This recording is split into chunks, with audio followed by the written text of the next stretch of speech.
This week I spoke to like a senior executive, someone who had gone through my purpose discovery course last year.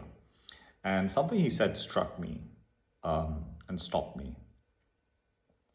So we're connecting after about a year from our purpose discovery course. This is someone who is greatly invested. I mean, if he picks something, he really goes into it and dedicates himself fully to it.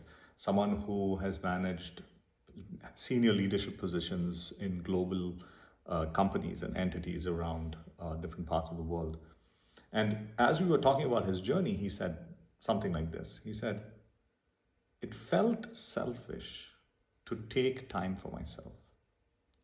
But now I realize that by taking time for myself, I become better for everyone around me." So, I've heard this before. I've felt this before. I've experienced this contraction before, and perhaps many of you who are watching have also felt this sense of tension right now. So today, I really want to explore something around maybe, but perhaps something controversial. But is there a way that selfishness can be a positive? How can we use selfishness in a positive way rather than kind of in a negative connotation that it's always had? And here's something that you may have noticed. I've definitely noticed it. Something we're very good at working for someone else, very productive. We make that, we leave work at a particular time every day to get to the office. We are pushing for those deadlines. The boss needs some change in plan. We are there and we're ready to kind of do it, right? And perhaps there's some reasons linked to this, because maybe our reputation is there on the line. Maybe there's a clear deadline, so you have to do this by this time. There may be other motivators, perhaps deeper motivators like fear around job loss, or the money is going to stop flowing if I don't get this done. So maybe there's a deeper fear there. Whatever it is, we have these motivators that push us along those lines. But surprisingly, when it comes to kind of soul work, working on ourselves, and I'm not talking about intellectually, I'm talking about at the soul level, meditation, purpose discovery, spiritual practices, deeper exploration, the actual exploration that's going to transform your life permanently, I would almost argue. I would say permanently. And suddenly there's no time for it. We're too busy, we're too depleted, we just kind of put it to the back burner. And something related to this, I watched a video that recently that's kind of connected to this thought that humans are super productive for employers, but almost never productive for themselves. And that raised an insight in me like, wow, we've been so conditioned to serve others, but at the expense of self. And we've internalized this so deeply that we almost sometimes feel that if we prioritize ourselves and put ourselves first, that our own soul, maybe we're just being selfish, or maybe it's just impossible to do it amongst all these demands. And actually, early this week, I also spoke to someone else who I've been interacting with, and she brought up this point. She's navigating this tension. She really wants to do purpose discovery. She really wants it. And she wants to do the work, but she just feels overwhelmed, too full already. And she told me something like this, daily life is way too stressful to have time for yourself. And even if you have some time off, even I feel stressed, overwhelmed, and I still feel it's like impossible. But she did recall a moment that when she was traveling, she had taken some time off to travel a bit. She found herself a little bit more spacious. She found some ways to lean into some spiritual practices, soul practices, connecting with herself, and she found these modalities and able to work with. And perhaps, many of us when we go traveling, I don't know how it is for you, but I feel the sense of real relaxation and kind of ability to go with the flow more and more, right?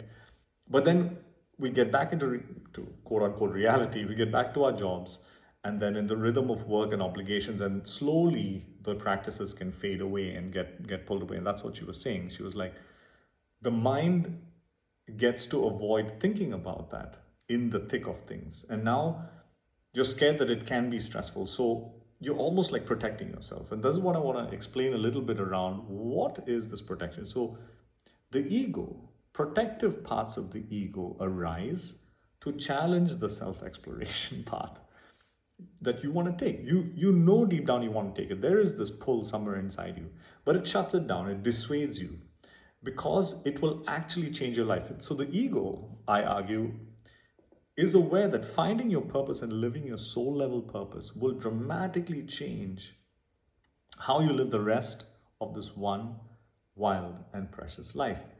What the ego cannot grasp, although clearly, is the sense of clarity, equanimity, and real deep sense of meaning that comes from, listening to that still small voice of soul and following it. I was reading today in the book of Psalms, amongst all the different scripture things that I read, David says in Psalm 139, I'm paraphrasing here, but like, where can I go from your presence, Lord? To whatever heights, if I ascend to the heights, you're there. If I go to the deepest depths, you're there. Go east, go west, I just can't get away from you. And this is what I want to say, the voice of soul will actually never disappear. No matter what you do to try and shut it down, run away from it, that's not going to happen. That's something that you can't shut down. It's always going to be this hollow, empty feeling that's going to creep up again and again.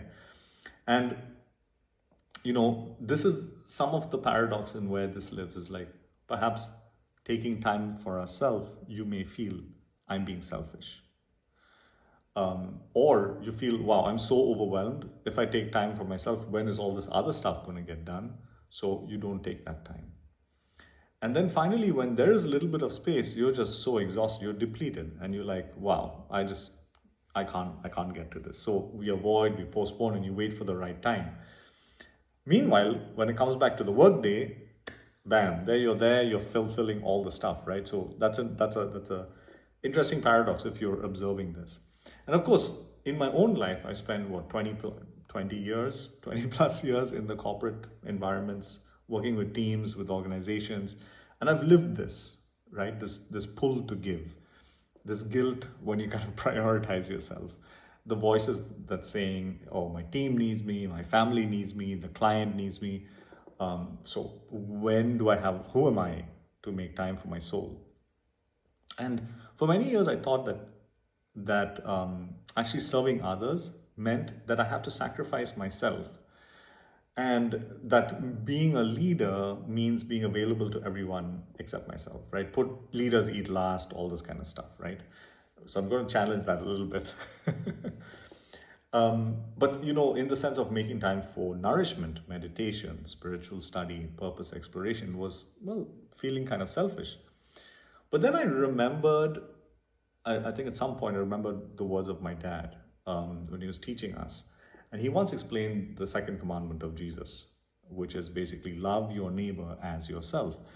And the way he explained it, he said, actually, there are two parts to this commandment. The first part is to love yourself. And then from that is what you love your neighbor. So love your neighbor as yourself. So only the measure to which you love yourself is the same measure to which you can give. So otherwise, you're kind of, whatever you're trying to give, if your self-love tank is empty, at max, perhaps you're sharing some fumes with everyone else and then wondering why you're feeling kind of depleted. And this is what I can see, like, this executive friend I was talking about it at the start. When he finally took time for himself and he stopped, he got a bit more comfortable, not feeling guilty about prioritizing his soul. He actually didn't become less available to those around him, to his team, his family, etc. He became more present, because what happens is it expands you. It expands that journey of purpose discovery, self-discovery expands you. So you feel more grounded, more clear, more fulfilled, and you can actually hold more. And that's cool. That's probably one of the things I find the coolest about energy. Energy can never be depleted, never. Because energy just moves from one entity to another, right? And this is the beautiful thing. It's like love. You can't exhaust it. So, one of the key outcomes of discovering and living your soul level purpose is you draw from a constant and a consistent energy source that's fully in you and never runs out. And so, this is where I would argue that the real infinite win win games are played, right? And how you switch by being a powerful leader. And, technically, by doing this work on yourself, you expand. And in doing so, you create environments where there is expansion, creativity, openness, abundance. And that, in my book, is where true leadership resides, authentic leadership resides, and honest, full service resides, right? So, this is where you can be as a full giver, a full leader. And, let me just talk a little bit about the positive and negative parts of selfishness. We know that selfishness has technically been negativized. And yes, there are examples. For example, we may act at the expense of others, just like what's that old saying, the bull in the china shop running around, smashing everything. I don't care. I'm just going to get my objective done. Everything around me is collateral damage, too bad. So not considering their feelings, not considering others' situations, and only taking but not giving. Coming into conversations with what can I get out of this conversation? If there's nothing in it for me, why am I even here? And that also leads into hoarding of resources, hoarding of time, hoarding of energy, where we feel that if we hoard, it's going to be better for us, right? So then you get into this whole thing of building your little kingdoms, fiefdoms, these kind of crazy concepts that we have. But I am saying here today that there is another form, right? Positive selfishness, which I would say in another word is selflessness in disguise. How is this kind of expressed? It's like filling your own vessel so that you can pour from it.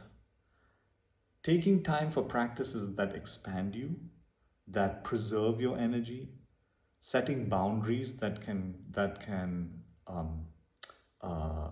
strengthen you, grow you, saying no to what depletes you, people who deplete you, situations that deplete you. Rather, be in places and saying yes to things that nourish you, prioritizing your own self-development. Because positive selfishness is going to enable service. Positive selfishness births more goodness, beauty, and truth into this world. And of course, negative is doing the opposite. It's creating separation. Separation breeds fear. Fear breeds scarcity, limitation, and of course, trundles down towards the path of destruction. So when I take, for instance, an hour-ish of meditation and study of scripture just to deepen my own connection with soul, that's my commitment to soul to show up in commitment to soul to continue those practices. So, but to do this, I have to say no to early meetings. So I say no to early meetings. I protect this time very strongly. And I choose these practices to expand my self-realization over activities that can just fill time. I could do many other things, of course, with this time. But as a result, I feel, and I guess it's for others to also say, that I show up better for everyone and everywhere, be it a conversation, be it teaching these things, be it interacting with my partner or at work. The more I prioritize my soul, the more I feel that I have to give, the more that keeps flowing through me, because you're allowing yourself to become a channel for the universe to express itself through you. And so what's happening is that you are actually, as you connect with soul and follow your soul level purpose, discover your soul level purpose, you are actually preparing yourself to serve from a place of fullness rather than a place of depletion, where many people are in that space, right? Now, I want to quickly talk a little bit about some of the things that what causes us to avoid taking this journey, right? What causes us to avoid taking the steps? And what all I've said up until now intellectually sounds great, but that's different from the action, right? So there are many obstacles, but I'm just going to touch on 3 obstacles in this video. One, the guilt is not just going to go away. You do understand that self-care enables service, but there's still a part of you that whispers, shouldn't you be doing something for someone else right now? I mean, um, why are you focusing on this now? And of course, that conditioning is not going to evaporate overnight. The voice that says you're not enough unless you're giving, serving, producing, that takes time to quiet down, right? And that's why this purpose discovery course, I've put it as six months to give us that time to kind of go through reconditioning. Then there's another part of the second part is like life feels genuinely full. Modern life is overwhelming, right? So that's a fact. Work demands, family responsibilities, obligations pulling us in multiple directions. And the idea of carving out time to do practices that awaken your deeper soul level purpose can feel, well, laughable while you're drowning, right? So you're like, later, I'm going to get to that. The third thing is also when you have time, you feel too depleted. So, suddenly you get this moment, Saturday morning, it's free. Wow, this is great. Space has opened up. But you're so exhausted and stressed, so depleted from serving everyone else all week that you can't access this deeper work. And your mind is like going into protection mode, going, let's not think about purpose right now. You're too tired. Just scroll, zone out, get that coffee, just survive, right? And this is the pattern that keeps us kind of stuck in a loop. And, this cycle kind of compounds. We're too busy to prioritize ourselves. When we're not busy, we're too depleted. So we never do the work, which means we stay depleted, which means we can't serve from fullness. And that means we have to go from deficit, and which depletes us further. So this is kind of like, I like to think of it of that, what's that snake? I'm going to know if I'm not going to pronounce it right. Ouroboros, which is kind of eating its own tail, and you're just caught in this cycle always, right? Now, what I'm going to invite here is to perhaps try an experiment, because experiments are the best way to kind of begin to work with yourself, right? So what I'm going to suggest is kind of like a few steps to go into an experiment. Now, I would urge you to at least try this for 2 weeks every day. Try it, whatever you decide to try. It's going to be your experiment. But step 1 is to map out your week, right? Map out the list of everything you do for others in a week. Typically, what do you do for others? You're doing work deliverables, you're providing team support, you're having one-on-one conversations, you're taking care of the family, you're doing your groceries, whatever. You're doing answering emails, volunteer commitments, meetings. So you're doing so many things for others. Make a list of that. The second thing is now map your soul time, what I call a soul time, which is basically what are you doing for your soul, for your spirit, for your purpose in the same week when you're doing all those other things, right?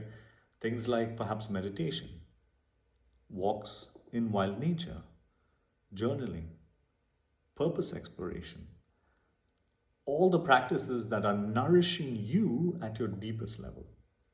So once you've got these 2 lists, right, then what you want to take a moment to notice, what's the ratio like? Is it like 95-5, 80-20? What's that ratio between what you're doing for others and how you're nourishing yourself? And a lot of people find that, wow, 95% I'm doing for others and like less than 5% or less I'm doing for myself to nourish myself. I mean, isn't it a wonder that there's a hollowness? Now, we move on to step 4. This is where we get practical, right? I love converting these things into practicalities. So pick something, anything small, achievable. Make sure it's a non-negotiable, right? Not some massive overhaul, not just one practice. Positively selfish practice. And it could be something like 15 minutes, the first 15 minutes of the morning, just to be in silence before checking your phone, before going to anything. Maybe it's 20 minutes of journaling before bed, just to get all these thoughts out of your head, self-care. Maybe it's taking a lunch break in nature, or sitting outside and taking a lunch break. Now, at least here, the weather's getting a bit warmer. And do this for 2 weeks and then observe. Is there any changes happening? Are you showing up differently? Do you find yourself being more present with your team? Do you find yourself being more patient with your family? Do you find yourself having a bit more clarity in decision making? Maybe more alive at your workplace or the work that you're doing? Because here's the truth, right? The more you prioritize your soul's nourishment, the more abundance you're going to radiate around you, the more that energy field is going to project that, right? And what I'm trying to say here is also different to what has happened, what many other people say or have advised, or, this whole thing of drop everything, run away, go to India, go to some mountain, whatever, find some shaman and do those things. But what I'm talking about here is not to abandon your responsibilities. It's not about quitting your job. It's not about leaving your family. It's not about escaping to some monastery somewhere, right? What I'm talking about is integrating your full self. The purpose discovery is getting aware of your full self and bringing that into the dailiness of life. That is where the true shift begins to happen, right? You have your survival dance, if you like to call it that, which is your work, and then you have your sacred dance, which is the self-care. And what is the fullness that's going to come out of you from this sacred dance? So actually what happens is, when you connect with soul, you don't serve less, you serve more. More begins to emerge. But the marked difference is, you're going to serve from a place of fullness versus serving from a place of depletion. And it's like my executive friend, when he was talking to me, he said he thought prioritizing himself would make him a worse leader, but actually the opposite happened. He's now reporting being able to operate from a consistently grounded place, being able to hold more complexity. He's not just performing leadership, he's being a leader.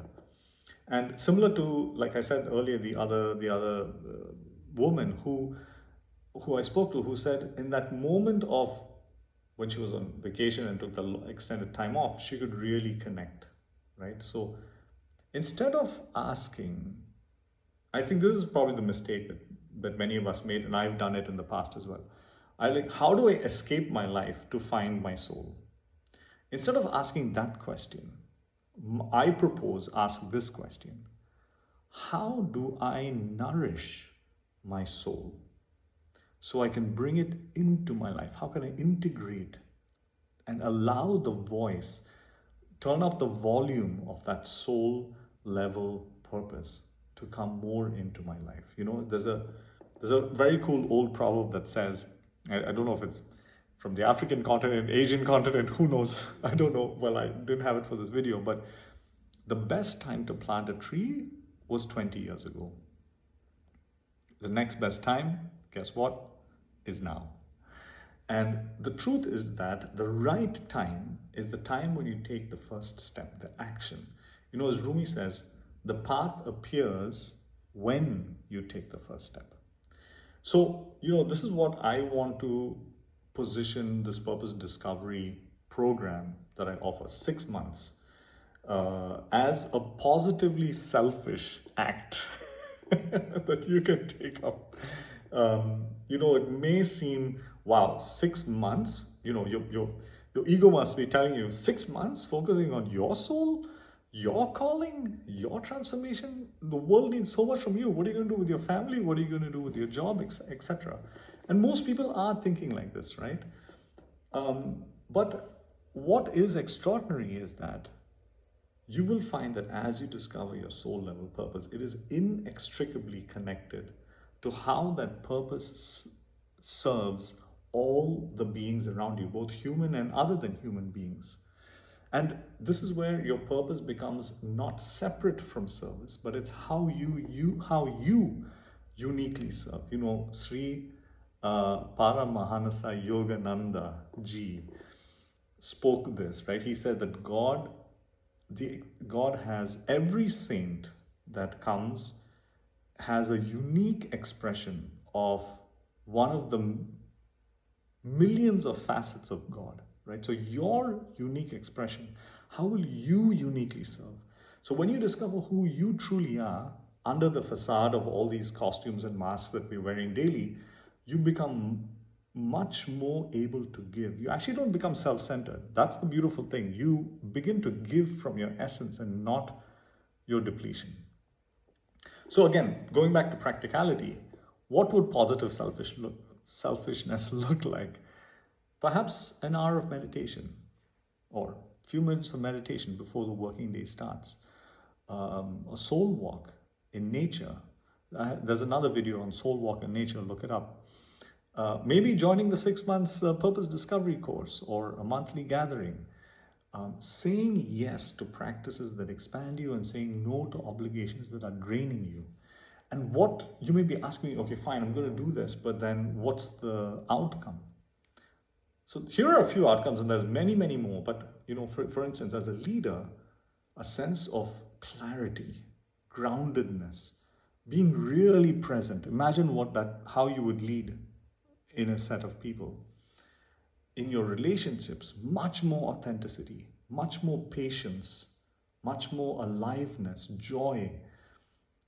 At your work, you find much more meaning in the work, much more alignment and creativity. You're energized through what you do. And in service, you serve from fullness, not from deficit. So the Purpose Discovery Program is actually, if I put it in a different way, it's preparation for service.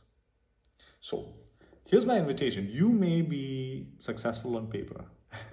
You're serving others faithfully. You may be showing up when everyone else needs you, but somehow you feel kind of hollow inside. Because you're productive, you're being productive for everyone else except for yourself.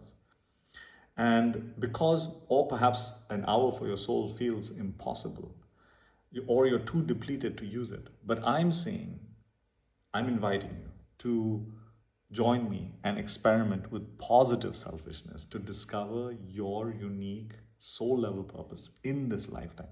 Not as an escape, not as an abandonment, but as the foundation of genuine service. So every month I hold a 90-minute introduction to Purpose Discovery. The next one is on April 18th, so next Saturday, I guess, 9:30 a.m. Central European Time. And it's if that's for you, if this is resonating for you, join me. There's a link in the description below. And if you know a friend, a family member, a peer who's also exploring, please do share this with them. I'm starting to say in my videos, I actually don't care about subscriptions. I don't care about likes. I don't care about algorithms. I care about genuinely walking alongside others who want to find and discover their soul level purpose and live it in this lifetime to bring more beauty, truth, and goodness into this world and be a channel for that. I'll end with two questions, right? Something to probably think about as you are coming to the close of this. One, what would become possible if taking care of your soul was not selfish, but it was essential? And the second question, what would you give to the world if you gave from fullness instead of depletion? As I'm learning to say more and more, your soul is waiting. It's your move. Namaste.